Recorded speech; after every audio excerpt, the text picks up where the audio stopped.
All right, welcome to another SUB-CLE.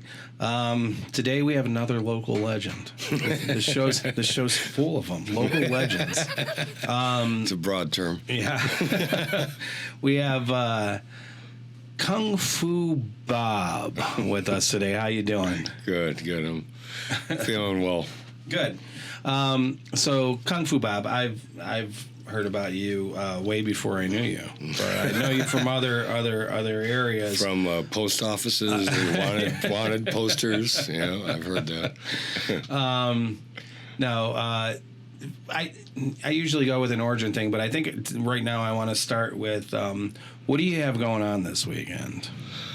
I'm doing. I used to work at the Euclid Tavern amongst every other most underground club. Yeah, but there was two eras. It was Derek Hess that started it, and he started the Euclid Tavern because they weren't doing well on Mondays. Oh. So they gave him Mondays, and they started booking 90s AMREP bands, whatever. What do you mean he was doing it? Like he was booking shows there, or did he own it? Or? No. They just gave him Mondays because it sucked. And okay. There was nobody from Case Western Reserve drinks, apparently, because all the years I'd worked there, nobody there from the college. So Derek Hess, if anyone doesn't know, he's an artist around Cleveland, really well known.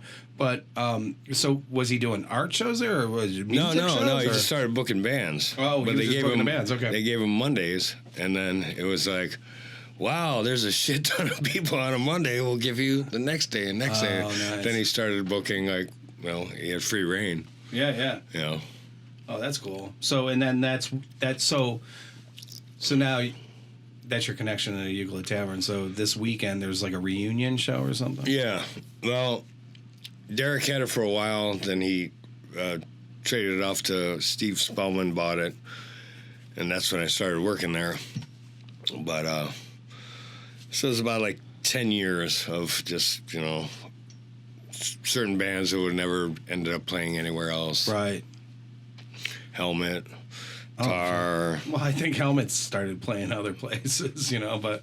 No, the first time they ever played in Cleveland was... the first time they played. Yeah. Yeah, Cleveland. And it was nice. one of the most significant shows I ever saw where I was just like...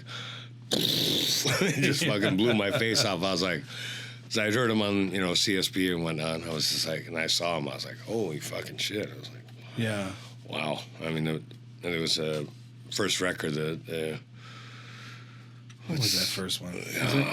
Was it Betty? Was it? No. Betty's fourth. Yeah. No, it's... I have it on cassette. And he has it on cassette if you go to... What's the name of that bar that you're doing? Old 86. Okay. 53rd and West 53rd in Detroit. Oh, okay. Yeah. Yeah, so it's a reunion show for the Euclid Tavern. And then, but so you're saying Helmet's one of the first bands that you kind of remember seeing at the Euclid Tavern? No. Actually, the first time I ever went there, I saw the Dwarves were supposed to play. Okay. And my friend's band, my old roommate, who's in a band called MDY. Yeah. Mentally Decayed Youth. Okay. And they played. The Dwarves canceled, and then some band from Parma, like a Hessian sort of band, Parma-esque. They they're playing. They played. They did some Metallica covers and whatever. Right. And then my friend's band played, which is hardcore punk. Yeah. And we're swirling pit, drunken madness, and these guys get upset, and they're not people that understand the pit. Yeah. And they're they sort of come in and turned into a full-on brawl. My friend, we have it on a real fight? Yeah, but they, I didn't overly engage when my friend was boom, it was on VHS somewhere. My buddy just fucking lit this guy up. And then we surrounded the building. Yeah.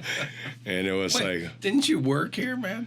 No, I worked there 4 or 5 years later. Oh, okay. All right. This is when Derek started. I didn't start till the Spellman years, but okay. I used to go there all the time. I'd be like, I would be that guy who was like a little tipsy, like, all right, I have a whole handful of change, Derek. And he would just roll his eyes, like, how about me and this guy for all these nickels and dimes? He'd be like, oh, okay, all right, go ahead. So you knew Derek Hess before you knew him then, I guess. That's what drew you there? Ironically, I used to go to WCSB. I met Scary Mary Ellen. Okay. Who currently still does a show, but this is in '85, you know. Okay. And I this is when I first got into, like, I was really into metal, like underground metal, when it was, you know, people didn't know who Merciful Fate was, and oh, okay, like early '80s kind of shit. Yeah, but then I was like, I was in OWE, which is Occupational Work Experience Program. You just like went home early. I aspired to get a job. And I was like, no, that's cool. I'm going to go home and listen to the radio and then watch Thundercats and maybe Santa Barbara. And yeah, I just started listening to college radio. I was just like, oh my God. And like Scary Mary was like on like 1 to 3 on Thursdays. Okay. And I think one of the initial songs I ever heard was like Institutionalized, or, you know, the whole Suicidal. I was like, yeah, fuck yeah, this shit's fucking great. Then it's a lot like heavy metal, but it's, Well, it's got attitude. It's punk metal kind of thing, you know, But then I engaged with her. I'd call, I'd be like, yeah, I need this song or whatever, you know. And I met her at the Manimal show in the old Peabodys. Oh, nice. It was Destructor and the Manimals. Yeah. And I was like, oh my God. Like, she was like a goddess, you know, to me. I was like, oh, this is a chick on the radio. Totally amazing. I'm 17. She's like, yeah, you should come down to the college sometime for the show. And I was like, totally awesome. I was like, that's crazy. And I'd go down, watch the show. So sneaking into Peabody's, you know, what was it? How'd that go? It was great. It was so funny because they had the back patio, which the fence was only like 7 feet tall. And I think one of the first shows I ever snuck into was Naked Ray Gun, which is amazing. But I used to go as far as I would like bring firecrackers and time light them with cigarettes and leave them on the other side of the corner. Right. And then they had to explode. And as they exploded on the other side of the patio, I would jump over the fence. You created a diversion. Yeah. Because you had to get we had to get more creative once they sort of... Did you play a lot of Metal Gear Solid back in the day as a video game? I don't know. No, I don't. I'm too old for that. Oh, okay, all right. No, I'm a reincarnated ninja. Okay. So let's get into that. Like, so they call you Kung Fu Bob, and I kind of heard you know. All the tall tales about Kung Fu Bob, you know. They get taller. But. So why do they call you Kung Fu Bob? Well, I started studying martial arts, and when I was like 27, I saw The Dragon with Bruce Lee. Okay, yeah. I was like, Enter man. the Dragon, yeah. No, Dragon. Oh. Enter the Dragon was 74. Oh, shit. Dragon is like the Bruce Lee story. I don't know shit. I don't know what. Now you do. Now you know a ton. Yeah. But I saw that and I was like, oh man, I should totally do that. Like, and there was a couple guys I worked with at our certain ethnic airline, and they would train through the Bruce Lee system which is highly misconstrued because there's like they think it's a system, and Bruce Lee is like, no, it's not a system. It's an idea of concepts. It's not like, do this. It's like, well, if you're 300 pounds, you're not probably going to be that good at, like... Right. Yeah. So it's whatever works for you. Yeah. So I started training with those guys, and then I trained with... I did like a seminar with Bruce Lee's assistant, Dan Inosanto. Wow. And Bruce Lee only technically certified 2 people in the entire world. Really? Yeah. And there's Dan Inosanto and there's Taki Kimura. Oh, I thought you were going to say you. Well, ideally, that'd be great. But I have had the honor of, like, training with him. That's awesome. I've, like, been to a school out in Los Angeles. And Really? he's an amazing guy. He's pushing 70. He got his black belt at 65 in Brazilian Jiu-Jitsu. Oh, really? But I've actually had the honor of, like, my Indonesian grandmaster did a seminar at his school, and Dan was one of the students. Yeah. We were doing, like, these knife stabbing drills, and you had to switch a person every row, like, and you just moved, and, like, all these extensive, like, sort of trapping movements, and and then I'm in front of Dan, which I knew him before, but I was like, Yeah. wow, I'm one of the greatest martial artists in the world, and he was almost as befuddled as I was. Why is that? Just the patterns, and Yeah. like we were studying with Herman Sawanda, and he's an Indonesian master, Yeah. and it's like in Indonesia, like very knife lifestyle, crazy shit. But I was just like, all right, I'm confused, but this guy's confused. I'm good. Yeah, right, yeah. But he's totally humble. Yeah. Like, nicest guy. I've had the honor of. So, who coined the term Kung Fu Bob? Was that you, or did one of your friends, or did Well, it this just is kinda this is how happen? it developed. My friend owns he lives in Orange County. Is John Lucero, Okay. who owns Lucero / Black Label Skateboards. Oh, okay. Yeah, Nice. he's my buddy's roommate. So we'd hang out and all that, and he's like, and then one day he was like, "Are you still doing Bob Fu?" I was like, Fu. so all those guys, it's like Bob Fu. Yeah.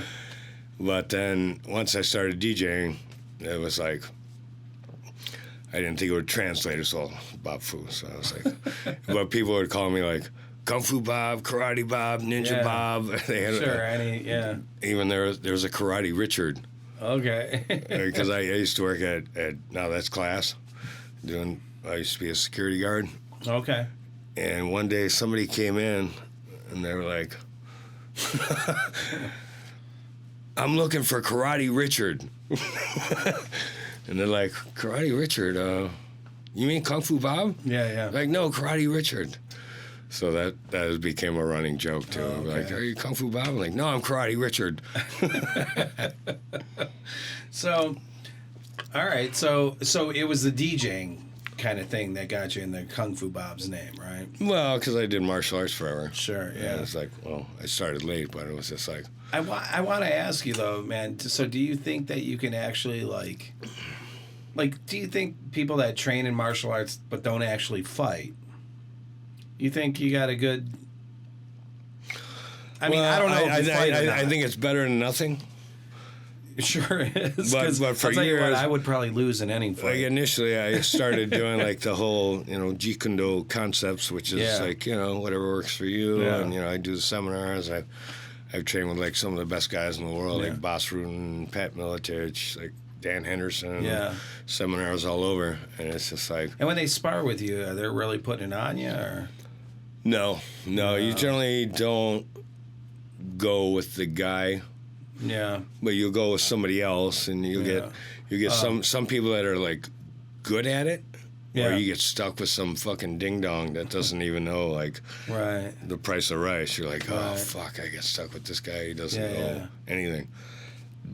But Have you- yeah, I have had the honor of being like choked out by like UFC champions. Like all right, like that's a good honor. Eric, this guy Eric Paulson. He's like a underneath Dan Inosanto, third level Jeet Kune Do guy. But I did a seminar with him.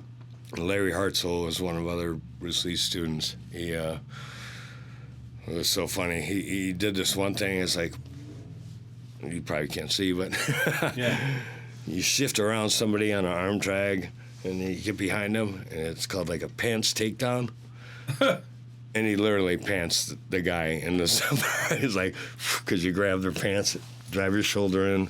That's a good defense. I mean, that's a good offense. But he was I mean? like a fucking massive comedian. I was like, we hung out with him, had dinner. He was like fucking hitting on whatever people.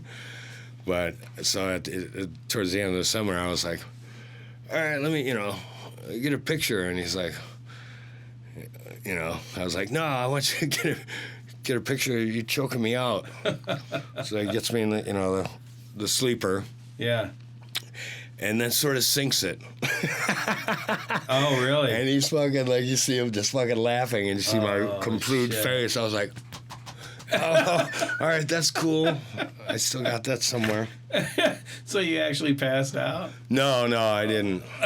Though I did have the honor of once, I did a seminar in San Diego. It had, like, Boss Rutan, Dan Henderson. I don't know if you know who Judo Gene LaBelle is. I don't. No. He used to do professional wrestling, but he was a judo master from the 70s. He trained Bruce. Yeah. Bruce would go around and want to learn from everybody, to siphon, even my and he was there. He's still alive. He's been a stuntman, but he had this guy Gokor, and he was like, "Does anybody want to get choked out?" And I've never been like completely choked out. These guys love that shit. Well, you got to worry because like you can have some problems when you actually get choked out. But what do you mean? Why? Oh, you can just accidentally die. That wouldn't be good. No, and it has happened, and I really regret to this day not letting, like, this would be the ultimate guy in the entire world. If you're ever going to get choked out, it'd have been Judo Gene LaBelle. Yeah. And I wonder if, like, women that are, like, into rough sex have this conversation. Well, I'm not gonna play myself. There's chokes and there's chokes. So he did end up choking this one volunteer out. Really? It's funny when you see somebody get choked out in the UFC or something. Yeah. They go limp, and what you have to do is basically you're cutting all the blood off to their brain. Right. And you have to jostle them so they don't end up with brain damage. Right. And that's kind of a big deal. That's what the ref usually does. Yeah, I mean, it's rare, but you see guys, like, fall out. Yeah. And, so he's got this kid, and he's like a comedian, like, for sheer comedy. He's like, and then a kid just, like, out cold. Like, all right, they jostle him. I was like... I mean, that's a big risk to take, Yeah, that's how I was a little... I mean, I wish I'd have done it, personally. Like, I got choked out by Judo Gene LaBelle. Right. What did you do in your life? So were you DJing when... were you DJing... So how did you start at the Euclid Tavern, I guess? I think it was pre-DJing. I don't think I even DJed then. I started because Steve, in retrospect, we were talking about the Warped Tour. Yeah. We went to the first Warped Tour, and I knew he was doing the shows. Yeah. We were both fairly wasted. Yeah. And some band like Pissing Factory was playing or something. He's like, "Do you want to work tonight?" I was like, love heavy metal band names. Yeah, and they were metal. Like, I don't think I ever heard from them again. Right. But yeah, it was funny because I was just like, he's like, "You want to work tonight?" And I was like, fucking cooked. I was like, "Yeah, all right." I never, like, previously, that was the first place I started before I did every other club. But I was just like, all right. And then I would do the door or security, and I don't know. It was a great era. Yeah. So you started working there, and you worked there how long? 10 years, you said? Oh, everything's blurry. No, I wouldn't say. I'd say like 4 or 5. 4 or 5 years. Okay. Well, then the one day I showed up, I had a date, and I was like, all right, we're going to go to Mi Pueblo. We're going to go to the Uke. Which Mi Pueblo was right next door, and it was a really good restaurant. Yeah. You can get lingua tacos there. Well, it was like they hung out there, we Yeah. hung out there. Yeah. It worked out well, but I walked up to the door and I was like, and it's closed.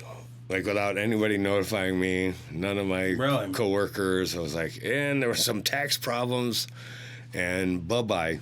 Wow. So that was the end of the Euclid Tavern. yeah, and then So no, you it wasn't were there during the end of it. no, and then it got bought out by Happy Dog, That's right. and they tried, which I commend them. I know those guys. Yeah. I play on their softball team, but I was like, Yeah. just like, and now it's just a shell. So why didn't it happen? Like, why didn't it work out with Happy Dog? It just seems like the Happy Dog concept is a pretty. It seems like it's doing. Yeah, you right? think you would like draw people from. No, And it's a college. they weren't campus, booking. too. I mean, they were booking like I think primarily like localish bands, and they weren't doing like national acts. But in all the years I worked there, I'd be like blown away. I'd be like, I can't believe there's not a single fucking drunken Case Western Reserve guy here. It's 20 Right. feet away. Well, that's what I was just gonna say. It's on a college campus. Yeah. I mean, it's And there got to be some drunkies. right. I remember going there, in the '90s and whatnot. I mean, shit was packed all the time. Like, I don't know. No, that was based on the shows. It wasn't like it was like a low night. It'd be So- like it would get nobody. So Chris from Peabody's was on recently, and and I was like, and he said he wasn't really making a lot of money at Peabody's, and I was like, well, dude, all the shows are packed. He's like, yeah, the shows you went to, you know what I mean? Like, No, you don't go there on the Yeah, but days the- where the- nobody goes. They were like stand up guys. Like, Yeah. Not implicating, but like some. Yeah. I've been back there before where they're like, tell them we're not here. Yeah. When they're trying to pay the band, and the bands get fucking pissed. Really? And not like Chris, when Chris and I forget the other guy's name. Oh, you're talking about Derek? Peabody's now. Yeah, the upper Peabody's when Oh, Chris yeah, and yeah, Derek yeah. owned it. And they were totally cool, and then it just, kind of fizzled out. Yeah, because no, and it can't. It's not for some reason. It's not easy to own a club. I guess I don't know. No, I mean, it's luck, it's booking. Like, if Yeah. you're nailing it, you're hitting it right, So what'd you grow up on? So you found the punk rock, and then I grew up on Kiss. That was like the Yeah. first one. I was like, they're crazy. And then later in life, I read his autobiography by Gene Simmons. I was like, that guy sucks. Yeah, he's kind of a shitty guy. But I mean, well, I have no opinion. No, but he's just anybody that's just He's that greedy, admittedly douchey. Right. Yeah. I've met him a few times actually. Yeah? Too. Yeah. Well, I met him at a Great Northern Mall. Okay. They did a signing for Lick It Up. Yeah. And I took school off that day. I was like, Yeah. yeah, fuck it, I'm cutting school. I'm Yeah. a fucking gangster. Took the bus out to Great Northern. About 10 people in. They were going to be there about 3 hours later. And like, there's thousands of people. Yeah. We were just having a conversation. I don't know if it was on here or maybe it was one of the. This is awful. I should know this, but it was like about how Kiss. Oh, it was Steve Schlatti from Immolation. He played with Gutted back in the day, whatever. He's a drummer, so he was just on here and he was talking about Kiss, and then he was like, oh wow, they look great, and then you like listen to their music and it's like nothing what they look like, You mean like modern, like live stuff? No, or? just even early on, like in the 70s, it's like yeah. you look like, and you think they're going to be like the heaviest thing, and then it's like, Love Gun. Well, if you like analyze their, a lot of their lyrical I'm growing content. up a little later, so Yeah. I wasn't there for like the early part of Kiss. It's like I just saw what they looked like. Ooh, and that's right. there was already Metallica That's at this point. immediate. You know what I mean? Oh, okay. Yeah, I mean, I engaged with them in like '76 when Destroyer came out. Right. But I was just Right. just that image. Yeah, You're just yeah. fascinated, like, oh my God. And then, like, you get older and have lyrical analyzation. You're like, wow, Right. that's fucking. And Gene Simmons is like, yeah, I just did it for chicks.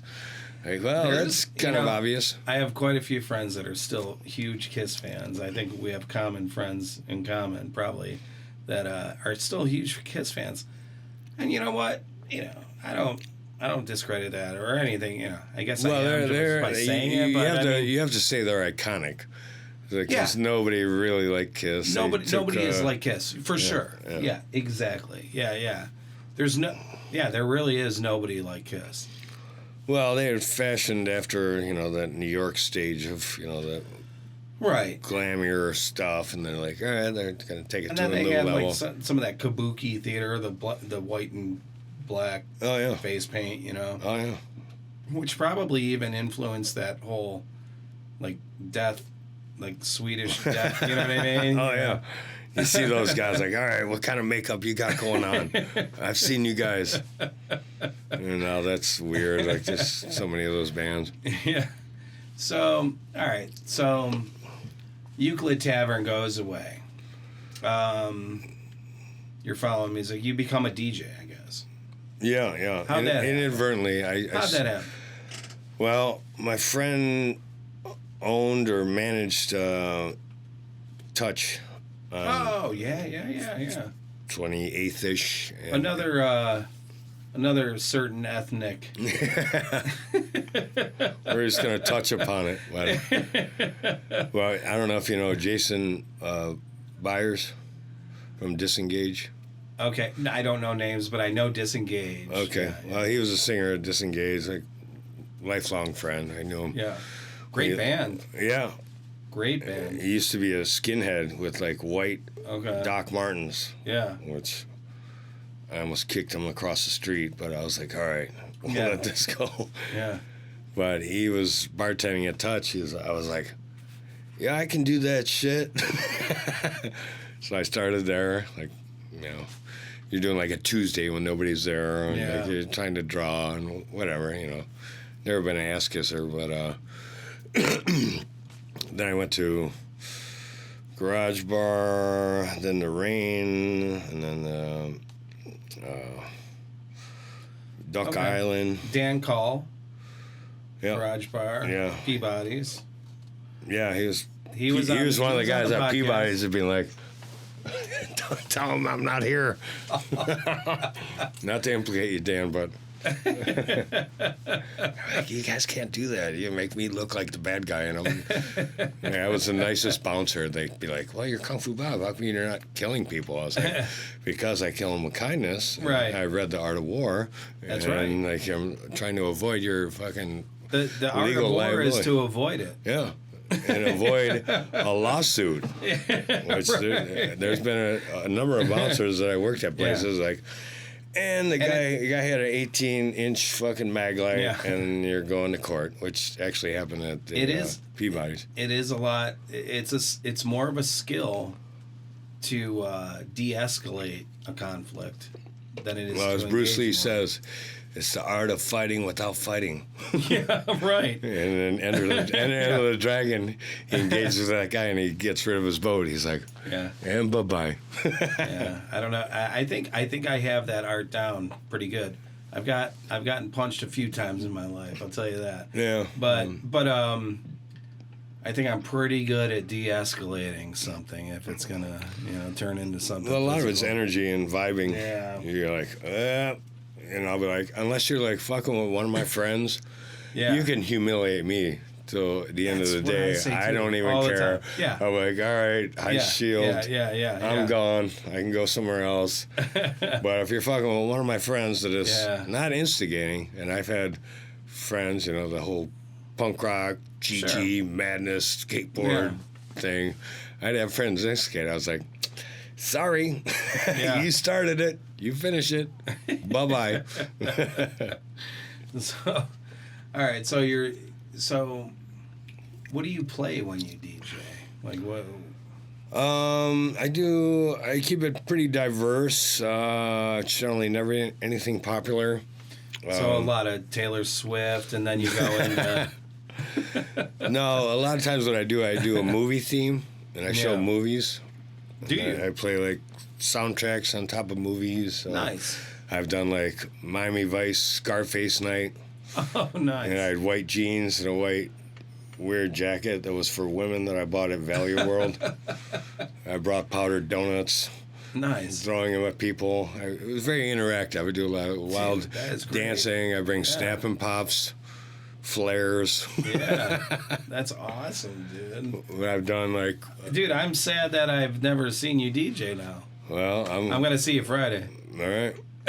Well, this one's going to be interesting, but concise. It's like, I don't know if you're that familiar with all those bands back in the day, but you'll probably hear cool shit that you're like... sure I know quite a few, maybe not all. But that's the requirement, because my buddy Marty, I'm like, well, it's got to be a band that play at the Uke, unless it's Steve Albini.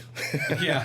Oh, yeah. We're going to have a meeting this week, though. I was like, all right, we need a meeting based on, like, we don't want to bring the same shit. Mm-hmm. You know, and I've co-DJ'd with so many people, like, yeah, you don't need, like, 400 records, ding dong. Like, you're doing 3.5 hours. It's just math. Yeah. Like, there's only so many songs you can play. Well, and then but a lot of those they end up like get... crowding your space up and shit. It's like, you apparently haven't been doing this that long, because it's 2.5 hours. You got 9 hours of music. Yeah. So, well, but I mean, and a lot of the bands probably only have like 3 minutes. Well, I can't say that, because there's been some... I do play longer songs. Yeah, I'm like, not that guy. I'm like, I'm not snippeting you. Yeah, like, you'll get a fucking 6-7 minute song. Yeah. Like, I don't give a fuck. You can leave. Right. And I've had people leave, and I was like, bye-bye. I don't care. Yeah. I'm not doing it for the money. I'm doing it for the art. So you've had a pretty prolific experience of meeting people and bands in Cleveland. I don't know, like, how'd you get, like, so it's the whole Derek Hess thing, the Euclid Tavern thing, you just started meeting people, because what are some of the bands that, like, you've kind of followed, you know, locally? What are some of the bands you followed, maybe? No, seriously, the highest level is Keel Hall. Okay. And, like, best friends of mine, I don't know if, there's a track. To me, that's the highest level. But you ever hear KFB? No. Well, it'd be funny if you can play it. Yeah. Amidst the podcast. Okay. We were... Yeah, I'll pump that in there. Me and Aaron, Aaron Dallison. Yeah. Aaron Dallison he was one of the first guests on this podcast. Really? Yeah. Well, it was me, him, and Jacob Cox, who was the guitarist for Disengage. Okay. Went to some show at the Beachland. I forget what it was. And I got off the paint. Yeah. And so we're driving back, and I'm just like spewing gibberish. So Aaron was in the midst of recording their new album, and he had a mini recorder. Okay. So I'm in the back seat, and Jacob's there. He's like, shh. He's like, he hit the record button and just recorded me going just pure insanity. Yeah. And I vaguely remember it. I lived on Nicholson in Lakewood. And then I was DJing at the Spitfire one night, and Aaron shows up. It's probably 12-ish. I was already tipsy. And he's like, play this song. And I was like, okay. No idea what it was like. Did you hear that was you? And it was like, so they put a song on their album. It's called KFB. Okay.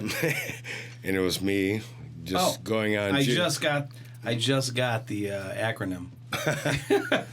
Well, it was me just going Everyone's on gibberish. Going, this guy's an idiot. And then they made it's like an instrumental sort of thing that Dana did on top of me. And after a while, I was like, oh, I guess I got mildly immortalized on a Keel Hall record. Nice. But that is awesome. I did. I would go on tour with him in Europe and wherever. Well, I was going to ask you about that, because, you're a well-traveled man. And I was going to ask you what local bands you traveled with. What are some good stories? You got to tell some good stories about going. Well, yeah. I mean, Keel Hall is the primary. 'Cause I'd be like, all right. Like I went to Paris once. Yeah. And saw him for a day. Was Rob Stevens on that? No, Was he he wasn't there? on that one. Okay, but I'm sure you got some Rob Stevens stories.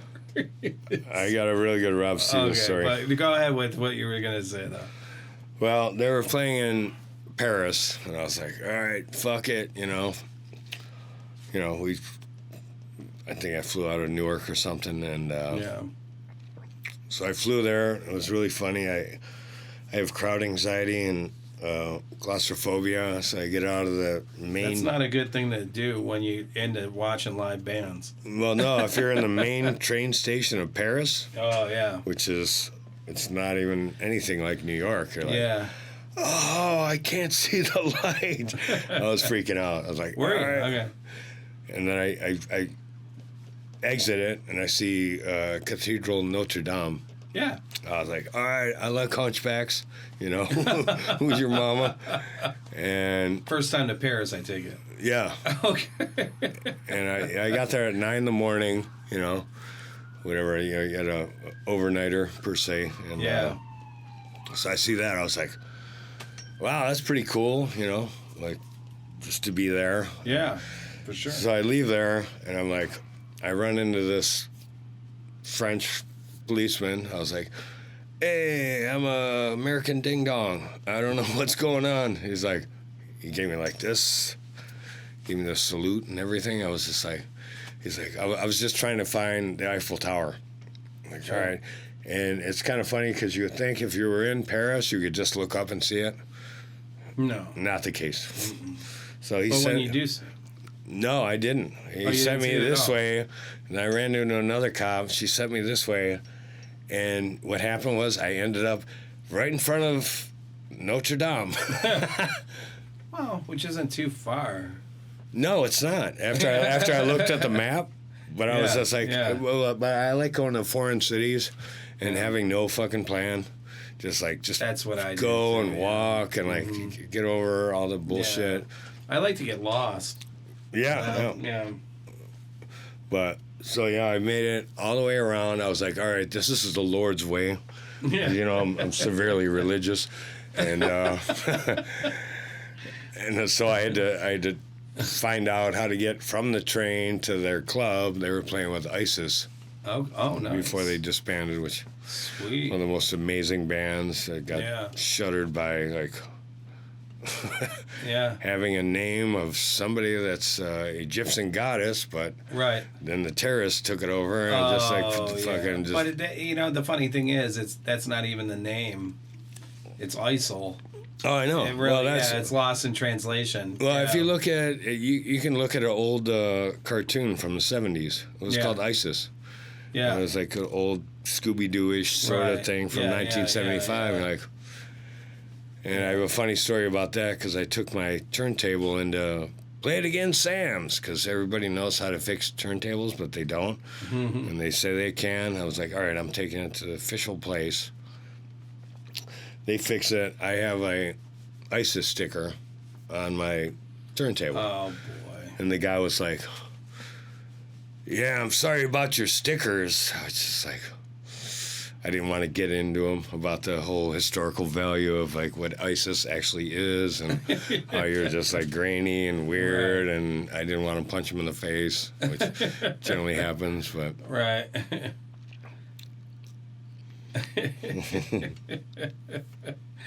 so the where were we? The gig. We're talking about the gig. Okay. Friday, Old 86. No. There's going to be a bunch of. It's not sponsored by AARP, unlike the Rolling Stones. You're talking about this Friday. Yeah. Okay. Well, no. Let's go back to. Well, we'll get to that, but we'll get to the gig you went to in Paris. Well, you got to Paris, and then you were going. Oh to no, see- that was extra funny. Yeah. So I got there. It was one of the trips where I didn't even bring a backpack. Yeah. Or not even a book. Usually you bring a book. Wait, you didn't bring nothing? Nothing. Why? What'd you think was going to happen? I was only there 24 hours. Oh, were you? Yeah. Oh, okay. So I get there. I finally find the club after I'd engaged with like 3 people. Yeah. I think I had 3 of the 4 sent me the wrong way, which I was just like, all right, whatever. This is really funny. Cool, whatever. This is pre-GPS or any of that shit. And I eventually find it. I roll up to the club, which was really weird. There was like, it didn't even make sense. Like I rolled around the front. I was like, I was walking through like a park. Yeah. I walked to the doorway and there's Aaron sitting in the front doorway. He's like, holy shit, you showed up. I was like, yeah. Here, how do you like me? Awesome. How do you like me now? Yeah. And then we go there, you know. Because nobody would expect that. Nobody would No, they expect somebody would, from the but States. just to have him like at that level, be like, yep, Yeah. he just flew like all the way across the world. So I go in. They were playing with this band called SUB-CLE from Sweden. Okay. It was really amazing. They were really super cool, different, dynamic, and it was them, and then Keel Hall, and then ISIS, some small club, and Will. I don't know if you know Sharf. Will Sharf, the drummer from Keel Hall. Yeah. I mean, I don't know him personally, no. He's like, all right, while we're playing. I mean, I know, I've met him. He looks like Gollum. I know being green. Yeah. But he's like, take some pictures. And like, I was traditionally the fakest roadie. Yeah. Because I would meet him in other countries and I'd be like, I'm a professional lifter. You know, I lift things for a living. And they'd be like, just stay there. We're good. And they would move everything. Yeah. But Will's like, take some pictures. I was like, all right, cool. I was like, I used to work for Playboy. And those guys don't drink that much. ISIS doesn't even drink. So I drank them out of all their drinks. Well, because they're Muslim. No. I'm kidding. No, they were just... And they know me before Right. by seeing me on other tours. They're like... Right. The one guy, Jeff, the bass player of ISIS, I'd seen him out in Los Angeles, and I ran into him at Amoeba Records. You know? Oh, okay. Yeah. He's like, airline dude. So I became airline dude. Okay. And so I drank all of their stuff, and then ISIS was like, we don't even drink. You can have it, airline dude. Drank all of their stuff. And then we leave. We go to like a Euro like a food truck thing at 2 a.m. And I was like, all right, guys, I'll see you later. Like, where are you going? I was like, that way. I had no idea where I was going. Yeah. I just like drifted. To me, like, I thought in Paris you could just find a train or a taxi within any time. No, normally you can. Well, have you been to Paris normally? Yeah, I've been there a couple times. I've only been there once. Yeah. I was only like 3 miles away from the airport. I was just fucking wasted, and I was like, wow, I'm walking around the rain. Oh, so you weren't like in the inner city? No, I was by the airport. Oh, okay. Per se. Yeah. You know, Okay. And I eventually get some guy, picks me up, and it's like, get in there, one of those big boaty sort of cars. Get to the airport, and I was out cold. You know, honestly, when I've been to Paris, I usually drove there. I never actually flew into the You drove all the way Gaulle. from here to Paris? No. I flew into Amsterdam. Oh. You know, just different place. You know, I did, And then do like a drove road from trip. there. Yeah. I just took the train. I was like, cool. Then I get it, you know, I'm like, the guy wakes me up in the back seat. It's like 4 a.m. Yeah. I don't know if you've ever been to somewhere where you don't know where you're at. All the time. And it takes you like a few minutes. You're like, oh.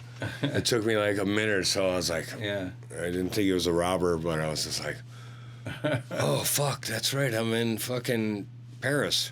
Yeah. So I they got guys with automatic weapons sitting around. Sure. But over in Europe, that's everywhere in the world except for here. Yeah. Well, they don't even care. Yeah, Like just because you have a black hoodie on, you're crumpled up in a stoop.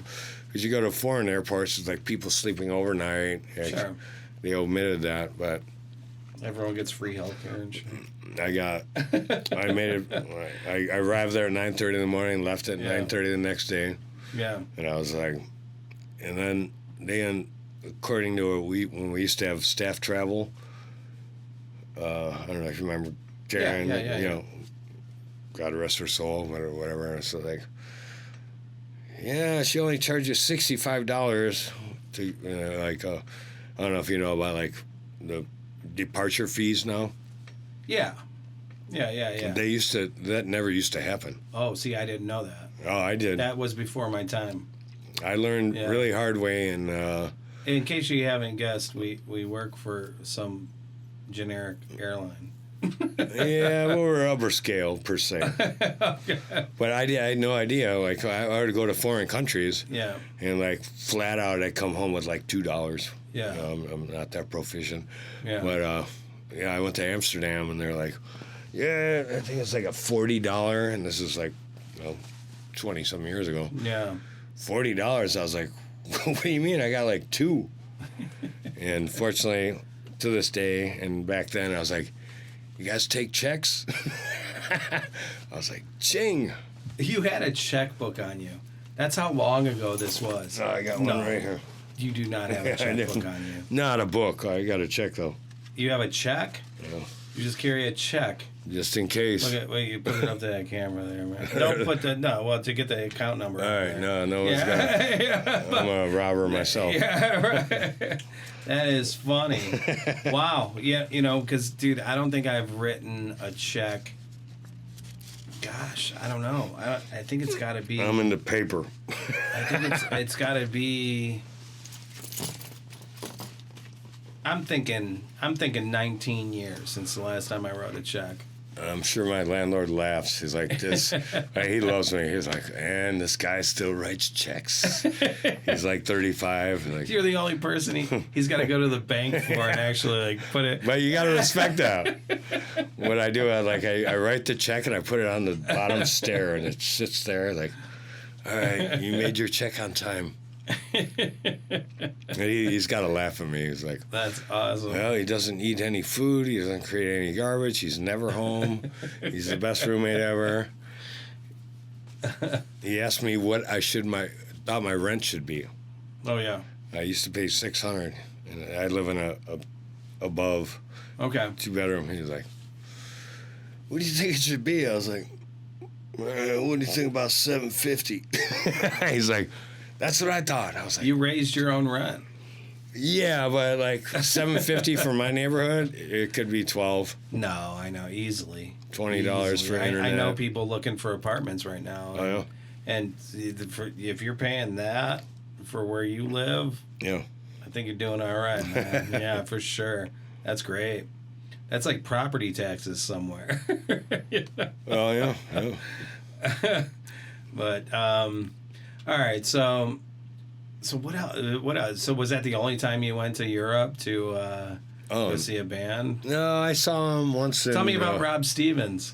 Tell me about going overseas with Rob Stevens. No, it wasn't even overseas. We went to New York. And we saw ISIS was playing with Keel Hall at CBGB's. Okay. And I was just like, I've never been there. I've been in New York a bunch of times. I want to go to CBGB's, historically relevant. Sure. Whatnot. We go there. Everything's cool.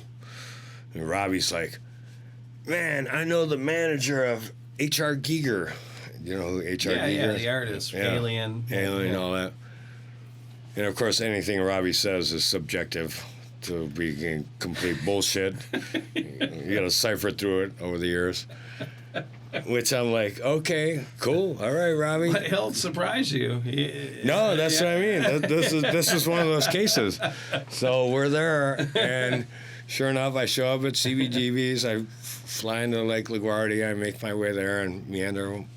And Robbie's like, here's Les. he's H.R. Giger's manager. I was just like, I met him, super cool guy, Yeah. amazing. And Robbie, at one point, asked him prior to this, he's like, all right, can I get a H.R. Giger print with a circle, a star, and a square? And H.R. Giger actually did it for him before he passed. Oh, wow. I was like, nice. so I'm there, and this guy's super cool, like totally legit. One of those Robbie stories where you're like, wow, he wasn't completely lying. And we're hanging out, and it was amazing. I was totally honored to be like in the back rooms smoking a joint. We're Sting and the Ramones and Blondie, and it was like there was nothing new. It was like that's what was going on back then. It was way back in the day, right? They went to like holes in the floor, like you had to watch. Yeah. If you were in the pit per se, but there was no real pit. But so then we leave, me, Dana, and Robbie. We go like, all right. Les wants us to meet him at the Limelight. And I'm not like knowledgeable of any like wild discos, and this was like this huge crazy church in New York called the Limelight. Okay. And it's in like I forget which movie, but a Nicolas Cage movie. Okay. With like 4 floors of just like just Nice. crazy, whatever those people are into. We're like, Like a rave techno kind of thing. Whatever, but just like off the charts, like crazy. Yeah. And so we're like meeting Les, and we show up. We look like regular dirt bags. Like, we're not dressed up. We don't look cool. We got shorts on and like regular shoes. And Les had to come down just to get us in the door. And we got VIP. And then they had a special H.R. Giger room of his actual art and all that. But it was just like, just to see that, you're like, That is cool. and I see that movie, I'm just like, I was there. That was cool. Yeah. That was fun. All right. So, all right. Let's talk about. Okay. Let's go back to this Friday. And because obviously the Euclid Tavern's pretty special to you. Special to a lot of people, I would imagine. Yeah. I had Sean Carnage, and he had the U.S. Rocker back in the day, and he talked pretty fondly of the Euclid Tavern, and that sign. Like, where is that sign now? Do you know? Or Well, it's funny because my friend he went to like some country music star. Has it in his bar. Yeah. But they still have the sign in front of the Euclid Tavern. Oh, is that right? Yeah. So I don't understand the correlation because he said that to me and I was like, bro. I was like, did you ask him about it? He's like, no. He's like, look it up. I was like, no. I'm not into looking shit up. Like, you tell me, like, how friends used to talk when you engage with people instead of being like, pitter patter on the internet. So, what do people have to expect walking into? What is it? What, the old 87? Old lady, well, comically referred to as old lady sex. Okay. So the old 86. Yeah, okay. And my friend Pants, he's part owner, and because you DJ over at Super Electric too, right? Yeah, Super Electric and Judd's, and maybe Little Rose once in a while. And you're just playing like hardcore, right? No, I'm all over the place. I do like soundtracks. I have like tons of soundtracks. Right. Okay. I do theme nights. So what do we got to look forward to this Friday? Well, I don't know if you remember any of the, bands from Euclid Tavern. It'd be like Cop Shoot Cop, Jesus Lizard, Helmet, Craw. I just ran into the drummer from Craw before you picked me up. Yeah. Oh, really? Yeah, Neil, and he had actually worked with Steve Albini. Oh, nice. He was just like, well, I was like, well, I'm subjugating. I love Steve Albini, so it's gonna be like Euclid Tavern. I mean, Shellac played there. I don't know if you ever heard Shellac.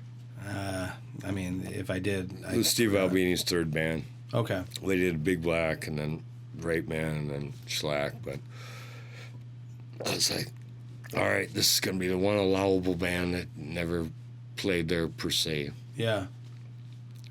Okay. All right. I think that's going to be fun. No, I'm going to go.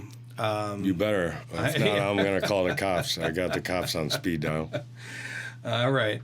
But I think, dude, I think you have a wealth of knowledge about local Cleveland music. So if you don't mind, I'm going to have you back. Oh, if that's okay. Yeah. I got more gibberish. Yeah, I would love to hear it. But man, Kung Fu Bob. His name's Bob Spehar, actually. But that's for the feds. Yeah. No, Bob, thanks for stopping by, man. All right, thanks for having me. Yeah, I appreciate it. Awesome, man. SUB-CLE, we're out.